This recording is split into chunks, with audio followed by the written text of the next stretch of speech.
You're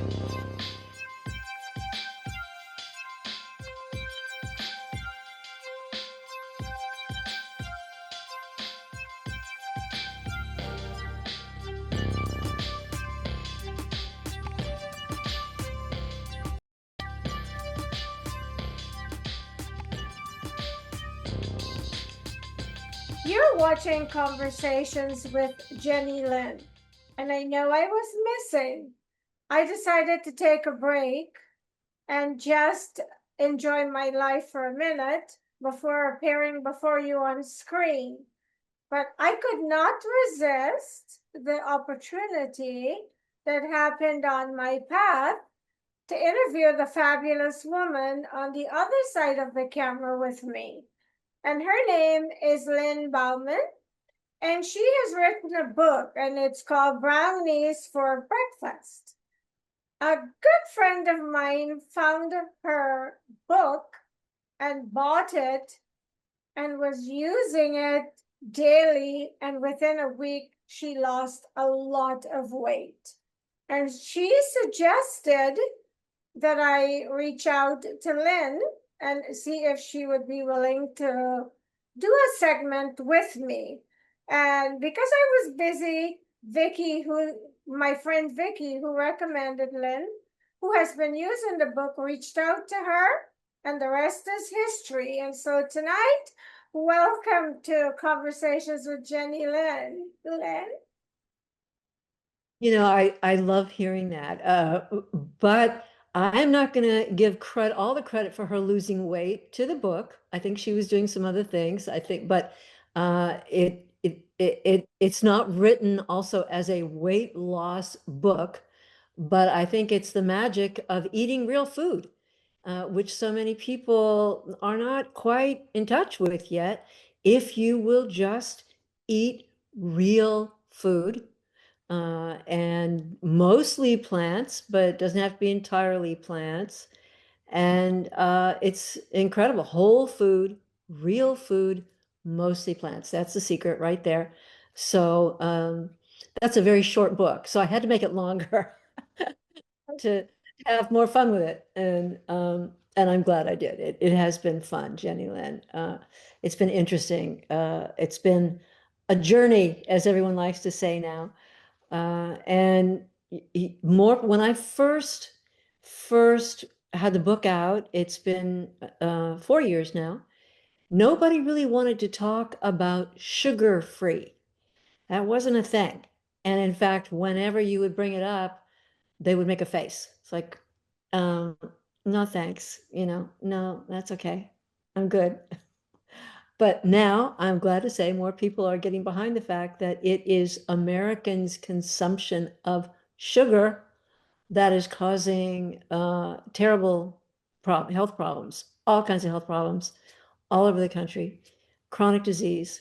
And it's simply eating sugar, because sugar is put in all of the processed food that you eat in this country, as well as what you bake and what you buy at the bakery and so on. But if you really will read those labels on all the food that you're buying in boxes and bags, you will see that it's full of sugar.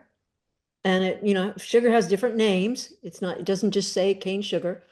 It says sucralose and sucrose and all these other things, but you need to identify them as being sugar. And kids, everybody's children, are drinking soda pop and eating sugar in all kinds of forms. So that's my mission. I want you to quit right now, everybody. If you're watching this show, one thing I noticed, the cover of her book, it says for people with diabetes, which we know people with diabetic patients or people should really not be consuming sugar. So makes sense. But Lynne, I wanted to ask you, did something happen in your life that catapulted this change? Or were you always someone who was health conscious? Well, I'm going to answer yes, there was something, Jennylyn. And I didn't even understand it until later, I think. But my mother died when I was 18. and she had had a chronic disease, kidney disease. And so I had lived with her illness. And then when she died, that was the end of my father's money, and he went off and did other things. My siblings were gone. My dog was given away. The house was sold.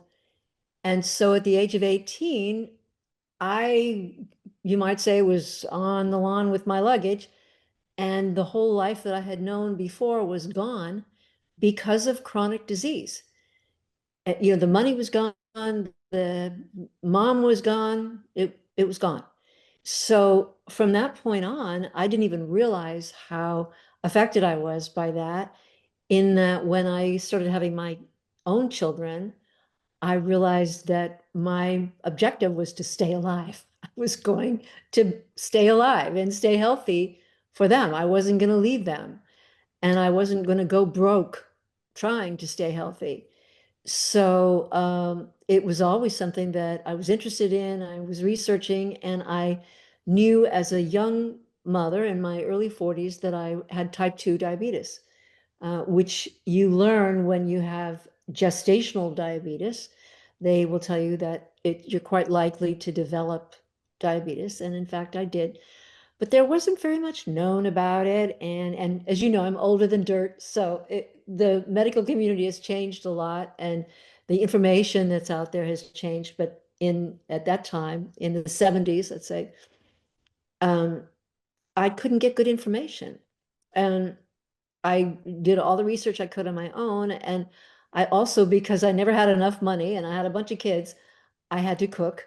I had to put food on the table. So it was this combination of needing to stay healthy, needing to have enough money, and needing to feed my family. So I learned how to put a healthy meal on the table in 15 minutes.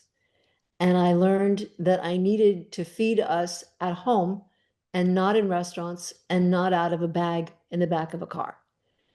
We were going to eat at a table, and I was going to cook the food, and the children were going to help me cook the food. So it wasn't one thing exactly, but it was probably precipitated by my mother dying. And then from then on, it's been my mission to stay alive. And here I am. I'm in my 80th year, happy to say so. And for all of you out there who might not know this, being old is really super fun. It's great. No one ever says, gee, it's great getting old, right? But it is. I'm loving it. I feel freer and happier than I've ever been. Well, I think it's relative because clearly the fact that you practice a healthy lifestyle, you are in your 80s and you are saying you're loving getting older. But I know a lot of people who are younger than you that will have a very different perspective on getting older because they are struggling with illnesses. A Exactly. lot of people who complain, who are older, or anyone basically complaining, oftentimes it's related to some type of a disease. It's health. It's all about being healthy the older you are. Absolutely. And I think my big advantage, which at one time it didn't seem like a gift, but the fact that I could not eat sugar and I couldn't eat empty calories and crappy food, it means that I'm still healthy. And so this book is simply, and the rest of the title, it's Brownies for Breakfast, a cookbook for diabetics and the people who love them, which is everybody.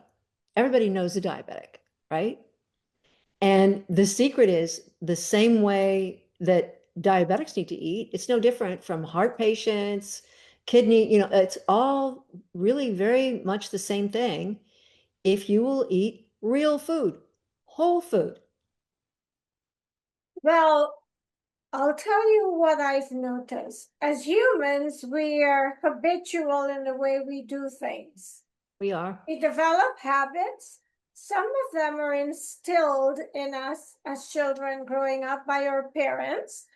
And I noticed when I started paying attention that a lot of who we become, regardless of the education and the different journeys that our lives may take us on without our parents, I think of the formative years of our lives.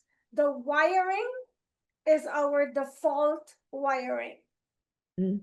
So it Yeah. doesn't matter what we learned and all the skills we develop along the way.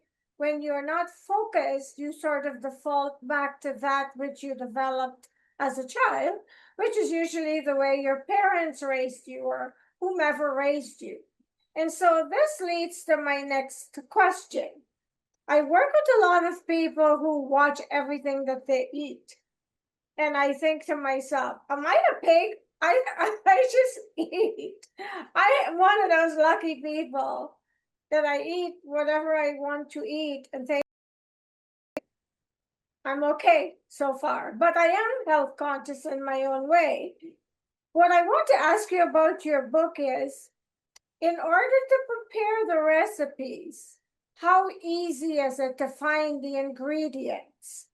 And when you eliminate bits of what is not good for you, what are the substitutes that you work with easily accessible? Great question. And my goal was to make it super easy so an 8-year-old or an 85-year-old could pick up the book and cook and make stuff. There are a lot of recipes in there with 2 ingredients, 3 ingredients. I'm a believer in eating what you have. You open up the fridge, you see what's in there, you pull it out and make a meal quickly. And so yes, there are lists in there of here's what you need in your pantry, and there's nothing exotic. The thing I want to talk about that most people don't have in their pantry, and it's been maligned, is a good sugar substitute. And I want to tell you about one. You might want to write it down if you've got something that you can write it down with. It's called allulose, and it's terrible sounding. It sounds but it's nothing but squished corn, and there are no calories. It's one ingredient. It doesn't make you sick. It doesn't give you any gastric distress. It is an excellent sugar substitute. And when you have that, all of a sudden, so many things that you customarily would just put a little sugar in or put a lot of sugar in, you don't. You use allulose. Couple of things start to happen. You will break your addiction to sugar. For example, so many people say, well, I've got to have sugar in my coffee. It's just a little. You're addicted. If you quit eating corn sugar or the ordinary table sugars that you've been eating, coconut sugar, even maple syrup is a sugar. If you quit eating sugar, it takes about 3 weeks for your saliva to chemically change, and it will taste different to you. You won't want that much sweetness. You don't believe me, but experiment with it. And pretty soon you'll use the allulose, but you'll find you're not sweetening things like you used to. And recipes like the brownie recipe, the trick there is that it's made from pumpkin right out of a can, pumpkin puree, which is great food. It's a vegetable. It's good food. And nut butter right out of a jar, nothing in it. And when you buy nut butter, read the label, make sure there's no sugar in there and it's just nuts, maybe with a little salt. Okay, so it's pumpkin, nut butter, allulose sweetener. I'll recommend another one in just a minute. And cocoa. Cocoa is health food. Chocolate is lovely food. There's nothing wrong with it. It's the sugar that people mix with it that isn't healthful. So, and what else is in there? I think baking soda, a couple of little things, but very simple ingredients. You mix it all up, you put it in a pan, you cook it. Easy peasy. And then every time you eat one of those brownies, it's a meal. You've got a vegetable, you've got a good protein, you have healthy fat. So you're essentially making your own protein bars, your own healthy snack. And I promise you, if you eat 2 of them, you'll go, you know what, I'm good. That's enough. Sugar is what the big food puts in food to keep you eating. It wants you, the company that makes that little product wants you to eat more because then you buy more. And that's the difference. If you get the sugar out of your diet, then you don't need to keep just eating and eating. And Jenny Lynn, whatever you're doing, yeah, maybe you don't need to change. But as we get older, the sugar also causes inflammation in your body, which is a thing that we'd all like to avoid. So cutting the sugar out is a way to do that. Even if it's not a weight loss thing, there are other things that sugar d does in your system that are not healthful. So the book is in large part how to stop eating sugar, but it also gives you tips and tricks about eating more leafy greens, which is a thing most Americans don't even get close to eating enough of. You know, in a perfect world, you'd be eating them 3 times a day. And when I say leafy greens, especially dark leafy greens, of course, that's spinach and arugula and uh, beet greens and, you know, all the leafy things, kale that you walk by in the store and go, yeah, well, you know, maybe next time. Uh, and there are lots of ways to eat them that you might not have thought of. And that will make your diet much, much healthier. Maybe you're somebody who already eats a lot of leafy greens, in Yeah. which case, Yes. yeah, yeah, and let's credit that for a lot of your good health. That's probably one of the big reasons why. No, don't get me wrong. I've never really liked sugar growing up. I prefer salt and pepper and sour things. It's been the way I've been, it's intrinsic for me. But as I've aged, I've noticed that some sugar cravings are creeping in, and I would suspect that has something to do with cortisol and getting older. But as you were speaking, this thought occurred to me. We have an FDA in this country. What you are saying sounds so fundamental. Why is it you think, and this is just clearly you may not know the answer, but I'm asking your opinion in case you don't know.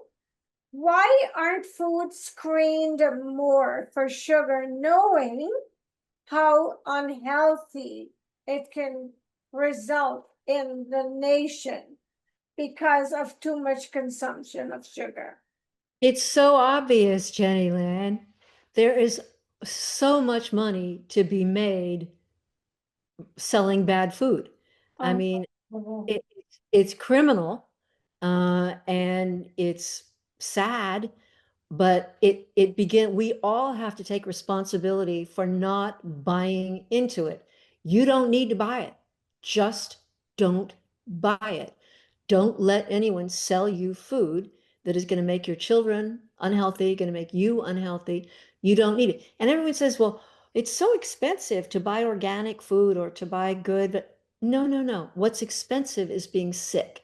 That is what is expensive. And also, if you're buying good quality food, you tend not to throw it away. You know, the best way to save money on your grocery bill is to eat the food that you buy. You know, be better about freezing it and cooking all of it. And in the book, I talk about my favorite trick for eating all the food that you have, which grandmas all over the world have done forever, and that is make soup. Americans don't make soup. But if you will, a very simple recipe, it's carrots and celery and onions, and you chop it up and you saute it in whatever you've got, whether that's coconut oil or uh, olive oil, whatever, a little bit. And then you put broth in, and if that's vegetable broth, fine. If it's chicken broth, that's fine too. And then you go into your fridge and you pull out that kale that you bought 4 days ago that's kind of like, you know, not, and you chop that and you put it in. And you pull out spinach and you put it in. And you take some cabbage. You know how you have a chunk of cabbage left, you've cut off, you put that in the soup. And trust me, it turns into a wonderful soup. And you just use a kind of a different variation of what you've got in your fridge every week or every couple of weeks.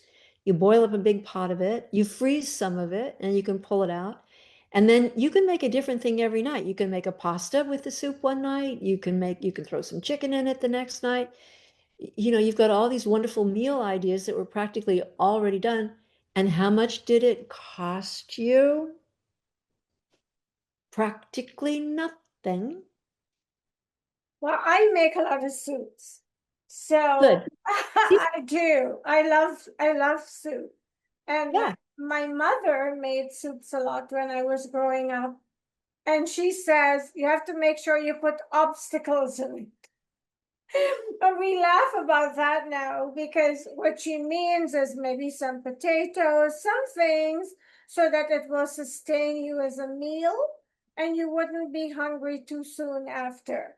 So I make a lot of different soups. But another question that came up while you were speaking is we know that sugars don't only come from ingesting sugar. We know that carbohydrates become sugar. How how do you make a meal filling if you have to eliminate carbohydrates? Because I grew found this up on the web for if you have to eliminate carbohydrates. Check it out. Siri is listening. Can you believe it? These devices are constantly listening to everything. But you know, growing up, we had carbs. Like they were staple. They were staple parts of the diet. Like you had bread in the morning, and throughout the day there was rice at some point. So when you've trained your body to eat like that, sometimes I feel like if I don't have one of the two, although lately I've completely eliminated bread, I still find myself needing rice sometimes. What do you want to say to that? As a diabetic, I eat very little bread, and the bread that I do eat is sour dough bread made from locally grown wheat that's different from commercial American wheat. It's einkorn wheat usually. It's made at a local bakery, and it's real food. It's really real food. It doesn't have any preservatives in it or anything like that. As a diabetic, you learn not to eat potatoes, rice, bread, and to me, those are not filling anyway. And I think there are a lot of people who would now, if that's your diet that you grew up with and your body expects that, you know, understandable. But from a new nutrition point of view, what is going to last you are fats and protein. So, and what you want are good fats, fats that are as healthy as possible. So not the kind that are in the manufactured food that you get, but the kind that just come along with a good piece of meat or um, uh, dairy fat, you know, yogurt. Another thing we should talk about is fermented foods, because that sounds like something you grew up with and are routine to you, but many American people don't eat enough fermented foods.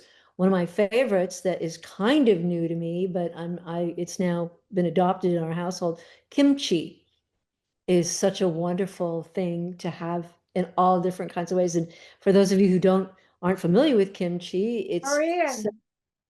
sauerkraut essentially, but with color and with a little more spice. And so it's great on sandwiches, it's good with eggs, there are all kinds of things you can do with it.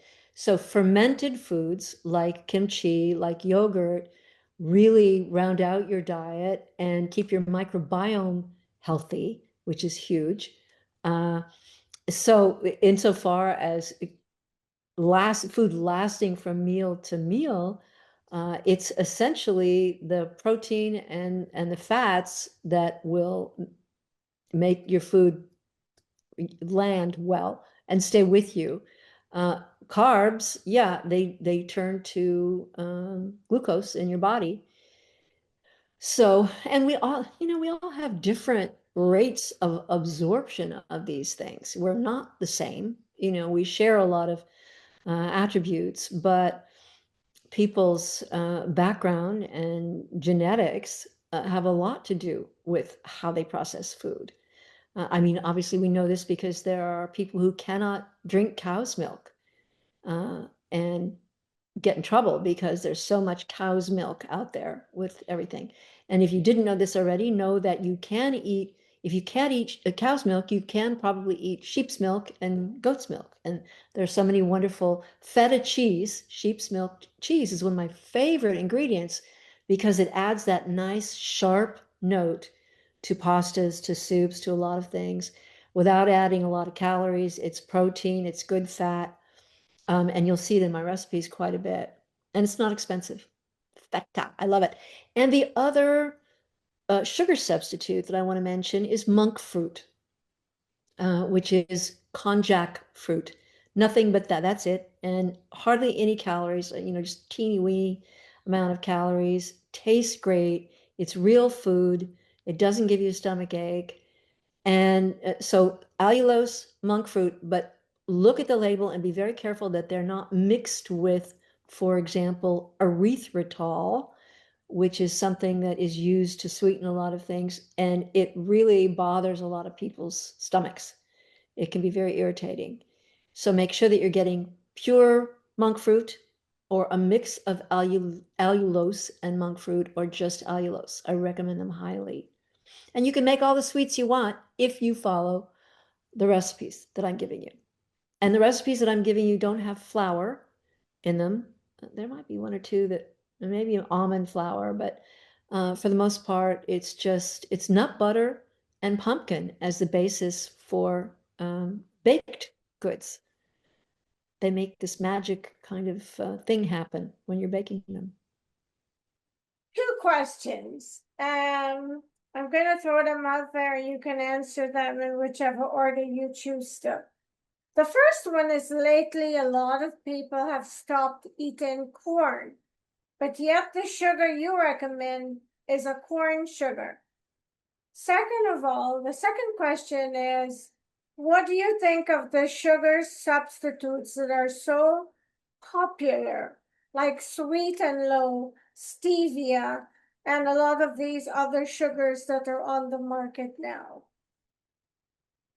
Okay, I'll reverse the order. I don't care for those sweeteners. I don't like the taste. Neither I do I. don't like the way for allulose, for example, you can caramelize with, and it looks and behaves just like sugar. It is my understanding that it is made from some kind of corn product, but all that's left of it is the sweetness, and there's no nutritive value from the corn. It's just the sweet. Uh, we'll have to investigate that. Actually, I have it on my list. I want to go and interview the people who manufacture allulose to understand it better so that I can talk about it more because I'm very excited about it as a thing that can help so many people quit sugar, finally get off sugar. It's the thing. So yes, my answer is I don't like sweet and low. I don't like stevia. I don't like swerve. I don't know, all those other ones. And if all you have to do is look at the ingredients in them and you'll go, wait, what's that? I thought you said this was stevia, and it's more. So, and the other question was what? I've forgotten it already. Corn, the corn. A Okay, well, lot of people have said, I will never eat corn again. And I heard it a lot of times. And I wanted to research it because before I jump on a bandwagon, I go down the rabbit hole and check it out myself. yeah. Yeah, and corn, if you grow corn in your yard and pick it and eat it during the time of year when it's to be picked and eaten, I don't think there's anything wrong with it. But what's wrong is in this country, it is raised on poor soil with bad water, and I mean, the seeds, I don't know, but the product that you get in commercial corn is not very good. And people, and it's used as a basis in so many manufactured foods, in so many processed foods, and you just get the worst of it. You don't get the value of the fiber and all the good stuff that's in corn. You just get the kind of crappy leftover part of the corn. So yeah, I'm not a fan. And again, as a diabetic, corn is a thing that I just haven't really eaten in a long time, except I have a recipe in the book for popcorn of the gods Yes, because I friend think tried it. She tried it, it and she gave it thumbs up. it's a great snack. It smells great, tastes great, crunchy, wonderful, and it's just made from corn kernels, and that's it. And some little seasoning, which I'll leave the secret of that in the book. You'll have to look it up in the book. But yeah, nothing wrong with popcorn, I don't think. How about tofu, almond milk? Just trying to think of the oat milk. It depends. Read the label. You know, most of those products are sweetened. Most tofu is Anything not include in tofu? Tofu? Oh, okay. typically sweetened. No, and tofu's fine food. There's nothing wrong with it. There are recipes in here. I think my pumpkin pie recipe I make with tofu. It can be wonderful food, nutritious. It's good. Um, but most of the manufactured milks have stuff in them that I can't pronounce. That means I don't want to drink them. Oh, I love it. Um, you know, it's challenging in today's world, as you know, because personally, I trust very little anymore. I'm a journalist. I've gone down many rabbit holes. Because you're no fool. I am learning about everything. It's just, I've been lied to my entire life. So We right all now I have trust issues. So even when I go in the grocery store and I see something labeled organic, I'm going, well, what the heck does that mean? I still yeah, don't trust it. as well you should. But the way to eat with more trust is to go to the people who raise the food. Do you have a farmer's market? Do you have a community service agriculture situation anywhere for you to Well, purchase your like you, I'm originally from California. I've lived most of my life in California. I knew where to find everything. In Yeah. New York, I'm new here. No offense to anyone watching this, but everyone who knows me knows it's not my favorite place. But there are personal reasons why I'm here. I don't know where to find anything like that. Well, so are you in New York City? Are you in Manhattan? I am in no, I'm not in Manhattan. I'm in the Long Island area. Yeah. Well, you will find out. Make it a point to find out where people are buying good vegetables and fruits. Okay. There, there have to be farmers markets there. I know there are. And that's where you want to purchase your food from the people who grow it, real. Because because if you don't, chances are you're buying foods that were raised on bad soil and that have been treated chemically. And this is Yes, something a lot of people are not aware of. So I'm glad that we're discussing this. it's more fun. Food isn't just food. Food is love, and food is relationships, and food is family. And if you take as much care with your food as I hope you do with your relationships and your family and your home, you're gonna feel the difference. I mean, um, food matters, the how it smells, how it looks, the quality of it, the way it works in your recipes. It's a thing that we seem to think we could stop paying attention to and just gobble, sitting in the back of a car out of a bag. Uh, it doesn't work that way. That's not real food. Uh, and your body actually is designed to see the food, to smell the food, and then eat the food slowly. Because when you see it and your eyes are happy and you smell it and it smells good, your body goes, oh, okay, I got, all right, I'm ready. And then you put it in. If you literally just grab and go and shove it in your body, you're not giving your body the opportunity that it needs to experience the food, which sounds kind of funny, but um, think about everything else in our lives. You don't just grab people, you don't just grab the things that matter. You consider it, you think about it, and you do it with some grace, some thoughtfulness. And that's what I want for people to do with their food. Well, I've never been one to eat fast food, and I never really took my children on a regular basis to fast food.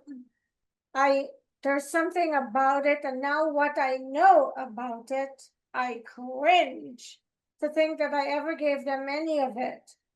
Um, since you are so well informed and clearly versed and well studied when it comes to what you ingest and the effects of it on your body, what does this mean for eating out? What does that look like for you? Guess what? I'm laughing. I think I know the answer just based on your laughter. We eat at home. You don't eat out.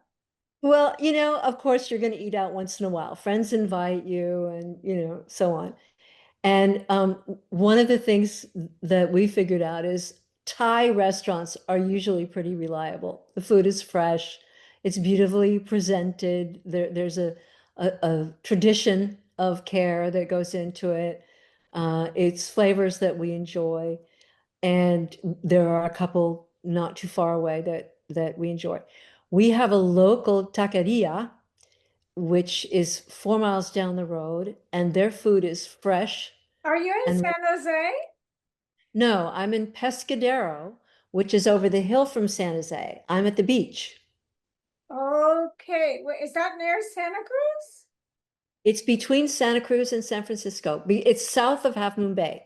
Okay, I know where you are. Okay. It's Gotcha. a little bitty country town, tiny, 500 people, but we have a wonderful taqueria. And so the food there, when we just don't want whatever, we'll go for a shrimp burrito. And I have a recipe in the book because everybody is eventually going to fall for a shrimp burrito. But I order it with no rice. I cut it in half or in thirds. I make a bed of chopped lettuce or cabbage. I put the 1/3 of a burrito on top of that. I put extra salsa on there. I sprinkle some extra cheese on it. I nuke it. And now you have a beautiful meal that is 1/3 what you just bought for one person. It goes 3 times as far as it would if you just hork down the burrito. And burritos, beans, vegetables, good stuff. And these locally are well made. So yeah, I do eat out, but I'm very, very particular about what I eat out. And if you aren't, I mean, really, even in the best restaurants, you don't know what is going in that food. You have no idea what that chef's If secret some is. people know what they're eating, I tell you, they'll throw up their entire stomachs. Yeah, yeah. You just really don't know. I mean, at the taqueria, I watch them make the food. I know what they're doing. And very often Thai food, same thing. They're making it right in front of you. So you know what's going on there. And we can think of other examples. I'm sure you could add an example to it. And in a place in the Bay Area, you can buy African food and, Spanish food and Chinese food and everything. It just depends a great deal on who's cooking, and what you can see and what you believe. But I don't just stumble into a restaurant and eat whatever they've got on offer. No, for sure. What about pepper? I love spicy food. That's one of the things that we cook a lot of in the Caribbean is peppers. What do you have to say about hot peppers? It's very healthful. It's one of the best things you can eat. Thank I've you. got recipes in the book for charred peppers and mixing peppers into things. It's wonderful food. and of course, as you know, it ranges all the way from very, very mild to hotter than holy. And so it's a matter of what you want. But the combination of peppers and cheese is something I never get tired of. I mean, that's to me just the best. Maybe you should start making some of that and selling it. You know what? I already have too much to do. We have 3 acres here, and we raise apples, pears. We have a huge crop of plums right now, that have just ripened. We raise vegetables in our front yard in raised beds. Um, so we grow a lot of our own food, which I highly recommend. If you've got children or grandchildren, there's nothing kids love more than raising food, seeing it turn into food, and then cook and preparing it. We just had a crop of fava beans, Jenny Lynn, and my almost 4-year-old grandson was wild with joy about planting them, watching them grow, and then you shuck the beans, and then you cook the beans, and they're delicious, and they cook in 3, 5 minutes. So good. And so what could be better than that? You know, it's a game, it's entertainment, it's food, it's healthy food, and they look beautiful. Fava beans have beautiful black and white blossoms. So I love it when they're growing in front of the house as part of my flower garden. Um, but I don't need any more jobs for sure. I mean, Does this mean worked hard. you're a vegetarian? Oh no, no, I eat meat, but I eat highly emotionally happy chickens or cattle that are very contented on their grass-fed range. We have lots of neighbors who raise goats, sheep, cattle, pigs, chickens. And so I love eating local meat products that I know where they came from. I know what they're about. And in fact, we had some friends over for dinner and who lived down the road. And they brought their kids. We had the best time. And then the dad said, "Oh, I'd love to thank you with something from our farm. Can you come by and pick it up?" And it was a goat leg. Um, and I thought, okay, he's been so kind. And I thought, okay. And so I looked up recipes, and there were some great Mexican restaurant recipes, and there were some good French recipes. And so I thought I would try the French way. And I cooked it long and slow we have some Colombian clay pots that are wonderful for slow cooking meat. And I forget exactly what I put in it now, but vegetables of some kind. And oh, I know what I put in it. An entire bottle of Pinot Noir. Yeah. Oh, And let me tell you, that was the most delicious meal. It was absolutely wonderful. And I didn't have high hopes for that goat leg, but I get it. It was really good. So yes, I eat meat. I enjoy meat. I eat fish. I eat a lot of things, but I want to know what they are and where they came from. That's it. that's what we can't tell when we go to the grocery store. And there's been rumors lately of things that we are apparently eating that I'm afraid to eat beef now because I'm not sure what I'm eating. So I eat chicken and fish right now because I don't want to eat certain things that I don't think that I should consume.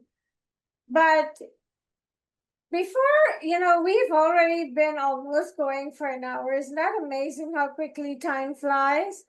I Well, hate because it's fun for me. I love meeting you and talking about this stuff, and the time does fly. and But it's thank you. I mean, so natural, and I'm learning so much from you as I do with everyone I interview.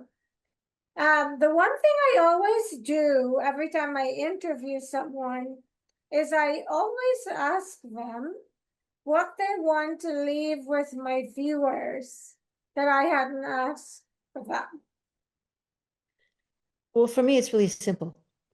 Eat joyfully. Eat joyfully.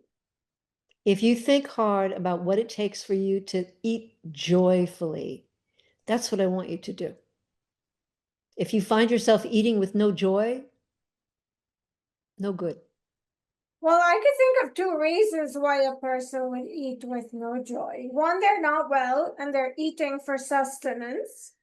And the second thing is it probably tastes disgusting. It probably doesn't taste very well. Because You're that's probably right. usually when I don't enjoy a meal, it's because it does not taste very well. And I don't mean to sound cocky, but like you, I've gotten in the habit of cooking for myself. And I really have difficulty when I eat out enjoying what I eat. Because when you've trained your body to ingest certain foods, when you try to eat something that's not included in what you are considering healthy and good for you, it doesn't sit well on my stomach anymore. Well, that's the point, exactly. If you're eating and it's not joyful, stop.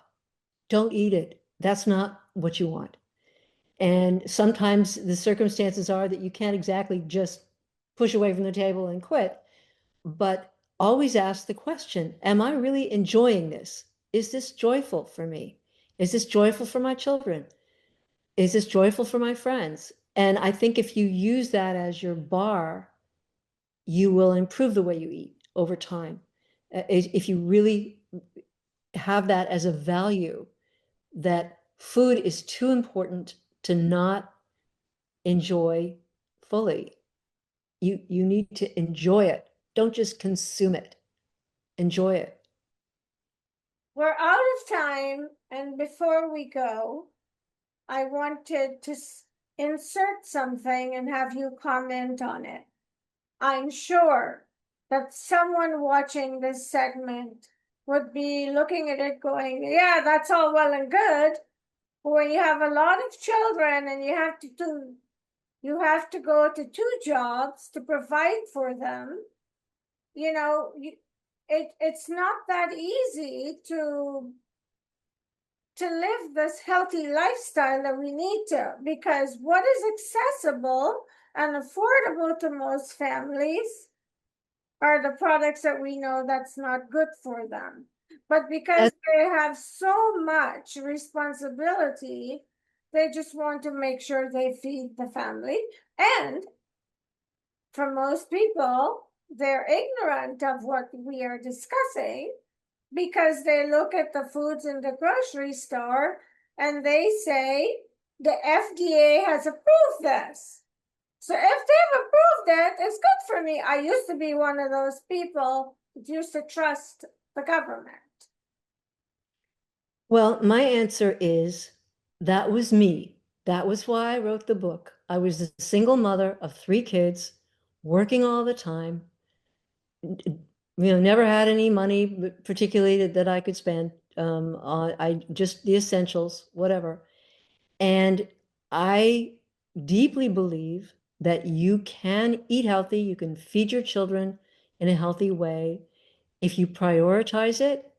And if you get my book, which you can get on Audible, and a lot of people, it sounds crazy, recipe book on Audible, but people seem to enjoy listening to it so that they kind of absorb, because it's not just recipes, it's talking about a way of life, a way of eating. And it's not going to seem strange. It's probably not much different than you're already doing if you're listening to this, but um, you'll eventually save money if you're doing this. This is, eating unhealthy is not going to save you any money. And I also think about how much you're spending on the packaging of a lot of what you buy, you know.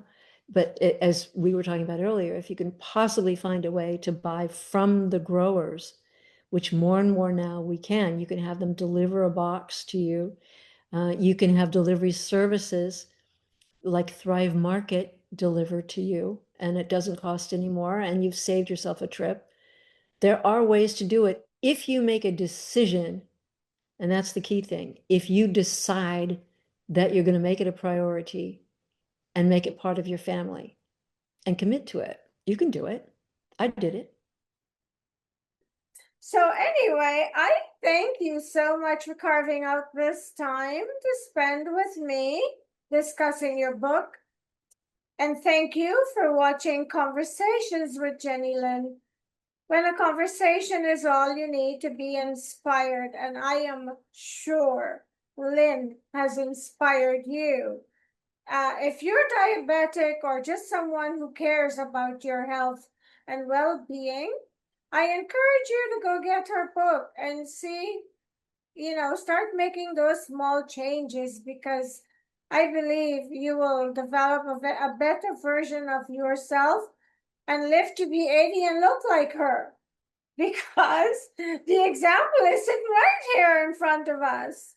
And I will see you next time with another inspiring guest. Thank you.